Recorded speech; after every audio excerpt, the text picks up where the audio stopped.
Ivan, it's time to polish black paint. Hi, I'm Ivan. I'm Nick. And this is DIY Detail. You know when you see the carts in front of the car we're about to polish, this black Cadillac is actually looking very good. It doesn't need a 2 or 3 stage polish. It just needs to be brightened up, get rid of some little love marks, and get it ready for ceramic coating. Black paint is very intimidating for folks, Ivan. They may have never polished before, let alone ceramic coated. What do they need to know? Don't stress about it. Black is the easiest color to polish there is. There's no need to worry. White, now there you should be stressing. No, seriously, you can see what you're doing with black paint. On a white car and a silver car, you can't really see what you're doing. This is so much easier to polish for me. 2-stage polish, right? You want to cut and buff, is that what we're teaching the masses? No, we want to preserve as much paint as possible. So yes, there are some very fine hairline scratches here and there that will easily go away with our gold pad, the gold standard, the basis of our gold standard system. I would think let's hit it with the wool, right? Let's get the most cut we can with some nice gloss. How do folks know to just do a one-step with our yellow waffle pad? You want to do the least amount of polishing possible. You only have a finite amount of clear coat, and doing a 2-stage cut and buff or a 3-stage cut and buff, you're simply just damaging your car. So look at the paint, do a test spot if you have to, and decide, is this what I need to do, or do I need to go further? This car, just looking at it, we know we don't need to use the wool pad. It's just in too good of a shape. And a one-step also gives you the peace of mind knowing it's going to take less time and I'm getting results. So I love the efficiency built into all that. Yep. We're going to be starting on the hood, working our way around the vehicle, and once we're done the hood, we'll wipe it off, see exactly, make sure that everything is good, but we pretty much know what we're doing here.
Nick, why were you putting the machine up on an angle there? I was putting it on an angle so I could kind of hit the contour as I noticed the pad was stalling like this. Yeah. So I did this to keep it moving. Right, but when you're doing that, you just have a very, very small contact area. Instead of doing that, just split the valley into 2 parts. So one part of the valley, the other part of the valley. And now I've got full contact in my pad.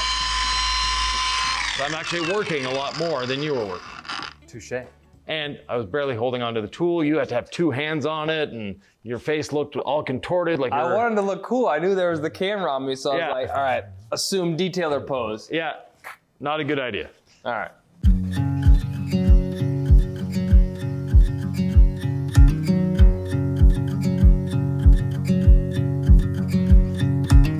Using a rinseless dampened towel, I'm lightly going over the surface. I'm not applying any pressure, and I'm letting the surfactants and the rinseless wash do the job for me.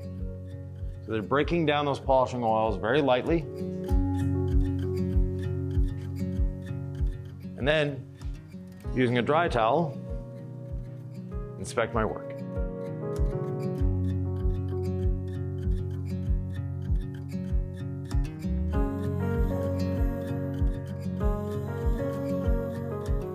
So there we go. It's beautiful, black. The little love marks are gone. Now we know what we're doing. We can go down the rest of the side. Ivan, let's be realistic. What are we really looking for when we're polishing paint? Are we going for perfection, if that's even possible? we're looking for, are you satisfied with the surface? Is that customer? Or is that the person? Like, how do you Customer. know when? Yeah. How do you know what is satisfactory? I'm telling you, because you're gonna want to like go down the rabbit hole, and you're not gonna know when to stop. I've had Right. the benefit of being in the same location as you, and just polishing like, I don't know, by this point at least 100 cars together. Yeah. To know when it's okay to stop. But for detailers out there, it's hard to learn this on the internet. Right, and basically look at the paint. Remember, every time you're polishing paint, you're damaging paint. We're making it look better, but we're actually removing paint. We're removing its lifetime. We're taking a year or two off of it, or 5. So you don't want to do that.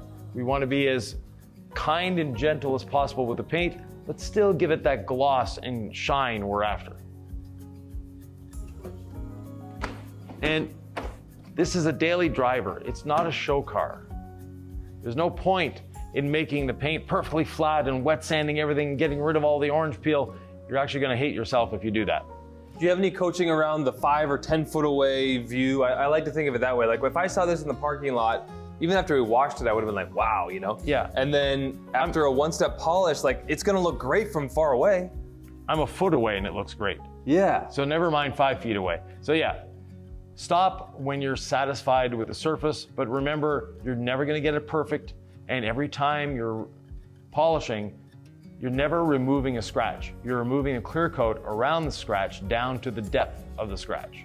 And if you go too far and you burn through clear coat, as the saying goes, Yes. that can be a mistake that costs you thousands of dollars. Well, we have an example. We have another car here. Let's bring the camera over here. This is what happens when you polish too much. And no, luckily it wasn't us that did it. It was a previous detailer, but not something you want to happen. So be careful when you're polishing, especially around edges, but don't over polish. It's not worth the risk. Ivan, as we walk back to this vehicle, Yeah. I actually noticed that sort of parking lot 10 foot away view that I mentioned. It wasn't to say it's not great from 1 foot, but the shimmer of this hood as we walked back over after you showed the Yeah. burn mark, it's real. And just remember, you can become a psychopath as a detailer. Yeah. It has to be perfect. It's never good enough. It's shiny. It's clean. Yeah. It's gonna be ready for the coating.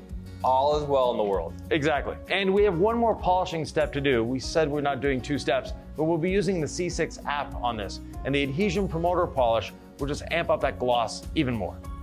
But let's finish with the gold standard polish before going to the app.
So as you can see, I was wiping with a damp towel first, going to the next section, and then coming back to the previous section to dry it. Let Mother Nature do a bit of the work for you. You don't need to be drying immediately, you're just pushing moisture around. We don't want to be pushing moisture around, we just want to be picking up the polish residue as we go.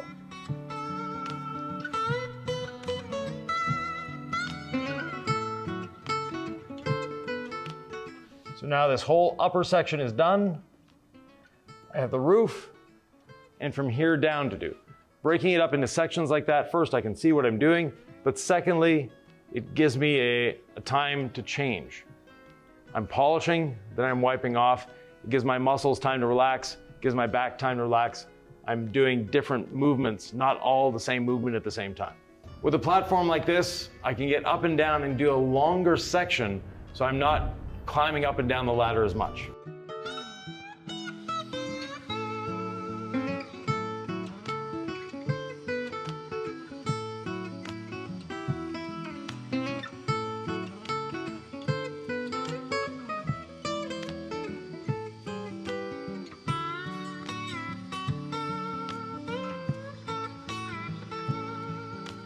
There's different speeds you can polish on. Obviously, there are 6 speeds here. I find myself loving right at 3.5. So I used to be a speed 6 guy. I haven't abolished those ways from my methods, but I still like to crank it a little bit higher than 3. So 3.5 is a really nice sweet spot. I get a lot of pad rotation. I feel like I get a lot of power, but I'm not heating up the paint at all.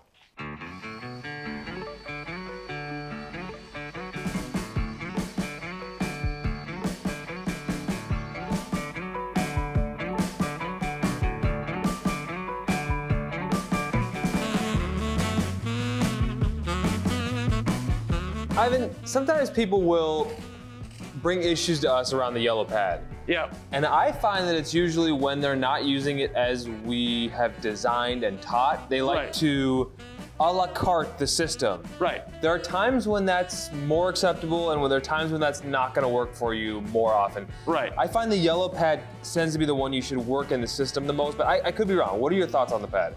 All the pads are designed to work a certain way, which means no pressure, medium speed, low speed for the rotary, and just enjoy it. And don't put 2 or 3 sprays on. You're gonna have problems. Keep your pad clean and damp, or else it's not gonna work out the way it should work out. What if they're putting it on speed 6 with a lot of pressure with this yellow pad? It's not gonna last long. That's not a good idea. Basically, we designed a recipe, and that would be like me saying, okay, here's a recipe for a cake. But instead of flour, you substitute in cornstarch because, heck, it's another white powder. It's gonna work. I've got it sitting around. Yeah. I know what I'm doing. Right. Yeah. Yeah. I don't think it's gonna be that good of a cake. So we provided a recipe, follow the recipe. It's gonna make your life easier. And when you use this yellow pad the right way, it lasts you like, I don't know, a dozen cars? Easily, yeah. Easily.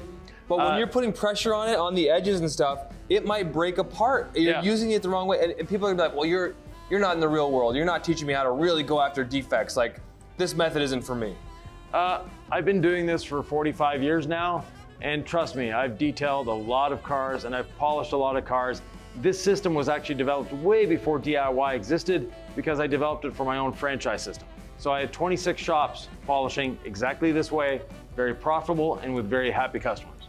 This is not a flat pad. Folks may have seen a lot of flat pads on the internet and they assume flat's probably better. What is this waffle crap? Like, I don't know. People are going to doubt. I'm going to bring those doubts up, Ivan, and I feel like you probably got a good answer for them. Yeah, so waffle pad is a much better pad because it keeps the surface cooler, which is what you want. And by the way, I'm drying this off before it air dries too much. It keeps the surface cooler. It's easier to maneuver the pad. The pad just works better as a waffle pad. And your machine will be happier too.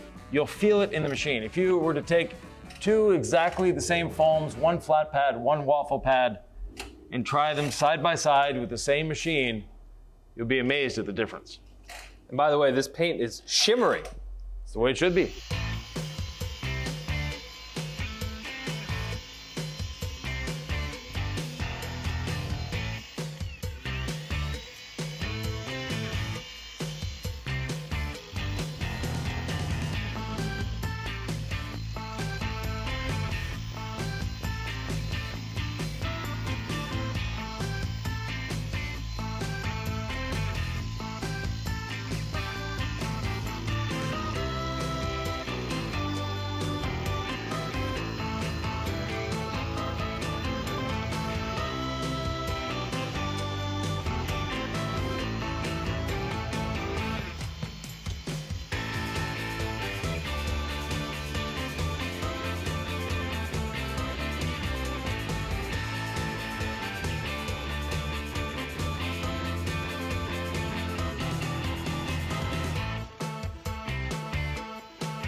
There's a lot of residue of some sort inside the emblem. So I'm just using a rinseless dampened brush to get in there so that when we coat it, it'll be nice and clean.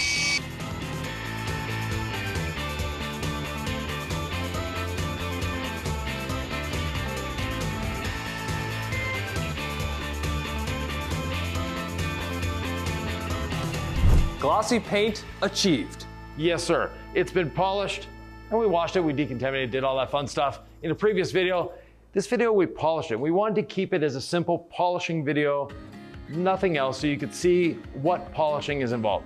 This hasn't taken us an hour to do this big monstrosity of an SUV. It almost takes as long to wipe the dang polish off with the rinseless damp towel, and it's a very easy process, but really the polishing doesn't take that long. No, be organized, be methodical, and you'll get through it rather quickly. Wanted to ask you, because I like to leave all my polish residue, just it shows me where I've been. It's my method. You like to wipe as you go, and I might try adopting that soon. Gold standard polish, it has a super long working time, especially with our yellow waffle, and you can also leave it on the paint for a long time. Yeah, you can leave it on the paint overnight if you wanted to.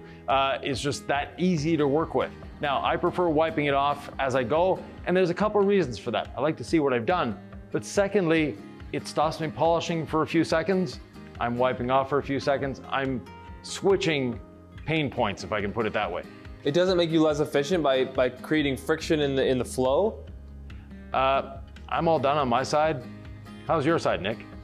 It's I'm still wiping. Yeah, exactly. So, does that answer your question? But for me, if I'm in a flow, I don't want to disrupt the flow state. Like you'll never to be. To me, that's part of my flow. Oh. You just develop it that way. So it's easy to do, and there's no right or wrong way. I find this a little more efficient because you're not just polishing all the time and you're not just wiping off all the time.